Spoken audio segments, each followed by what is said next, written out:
Hey everyone and welcome back to another Spot the Gijs video. I know I haven't been very active lately, but I thought long and hard about what I wanted to do with my channel. And I decided I wanted to give it another go, and I want to make more sort of informative videos like the ones, for instance, Wendover Productions and Real Life Lore make, but then specifically for the automotive sector. So here's the first go. I hope you enjoy it. Where did the name Mercedes come from? To figure this out, we have to start with the two founding fathers. It all started with Gottlieb Daimler. In 1890, Daimler engineered and sold the world's first four-cylinder cars together with Wilhelm Maybach.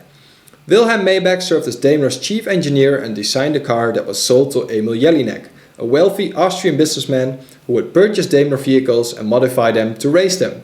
Much like how AMG started, Jelinek established credibility with Maybach after a while, and they started designing sportier cars together. This led to a 35 horsepower car that was first introduced in 1900 under the name Mercedes. But where did that name come from? Emil Jelinek had a daughter called Mercedes, and he named the car after her. The name Benz was later added when automaker Carl Benz merged with Daimler to create the brand Mercedes-Benz, and the rest is history. It is rather funny though that the name Mercedes became the face of the brand because Emil Jelinek's daughter Mercedes had nothing to do with the development of the brand. Is Bugatti French, Italian or German? Let's dive in straight away. The founder, Ettore Bugatti, was born in Milan, Italy. His automobile company Bugatti was founded in 1909 in Molsheim, however, which was located in the Alsace region, which was at the time of the German Empire. On the 28th of June 1919, the Treaty of Versailles brought World War I to an end. The Alsace region was transferred to France, meaning Bugatti was now located in France instead of Germany. In 1956, Bugatti stopped production after producing approximately 7,900 cars in their factory in Molsheim, France. Then, in 1987, an Italian entrepreneur and car dealer purchased the rights to the Bugatti trademark and founded Bugatti Automobili SPA. With this deal, Bugatti returned to the land of its initial founder, as the new company was located in Campo Galliano in northern Italy. Under Italian rule, Bugatti produced a total of 140 EB110s before ceasing business again in 1995.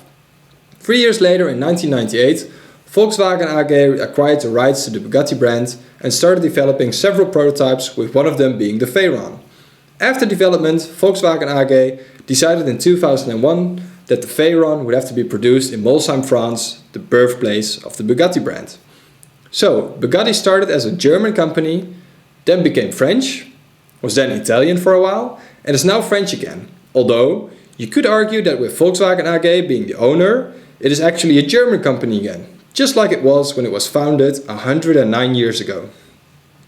Why does a tire manufacturer rate high-end restaurants? You all know the Michelin guide that rates restaurants around the world using star ratings. However, not many people know this Michelin is the same one as the tire manufacturer, or the reason why they started this guide.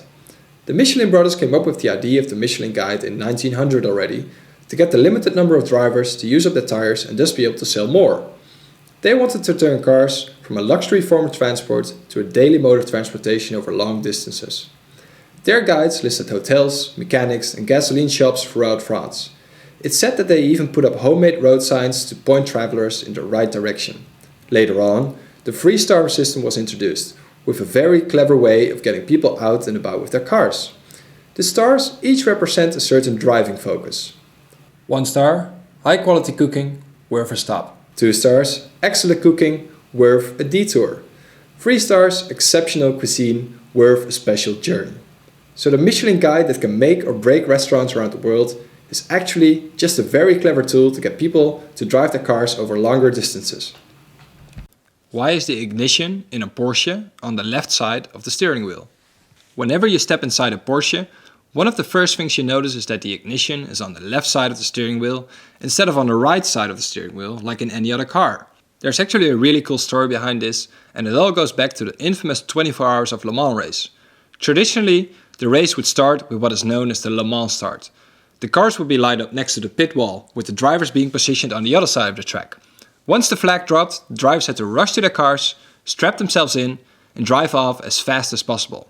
At first, the ignition in the Porsches, like in all the other racing cars, was positioned on the right side of the steering wheel. However, Over time, the clever Porsche engineers discovered that they could save precious time by mounting the ignition on the left side of the steering wheel.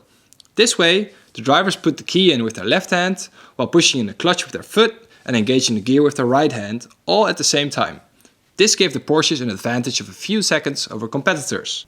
In 1969, Jackie X, as a form of protest against the unsafe Le Mans start, slowly walked to his car instead of running like all his competitors. Drivers often forgot to properly attach their seatbelts due to the rush they were in. Privateer John Wolfe died in an accident on the first lap of that race. Jackie X won the race despite taking his time at the start. In 1970, the traditional Le Mans start was changed due to the unsafe nature of the running start. So, even though the advantage of having the ignition on the left-hand side was gone for Porsche, being a company of legacies and tradition, Porsche has always kept this unique feature in their cars. So that's why you always find the ignition in Porsches on the left-hand side of the steering wheel, whether it's a 911, a Cayenne, a Panamera, a Macan or a 718. Rolls-Royces are luxury limousines, right? Well, nowadays they certainly are foremost a luxury car brand. However, back in the days, Rolls-Royces were used for a multitude of purposes. One of the first cars they produced, the Silver Ghost, was actually a hugely successful war machine. During World War I, a wing commander of the British Royal Navy brought over several of his private Rolls-Royces to rescue shut-down pilots over Africa.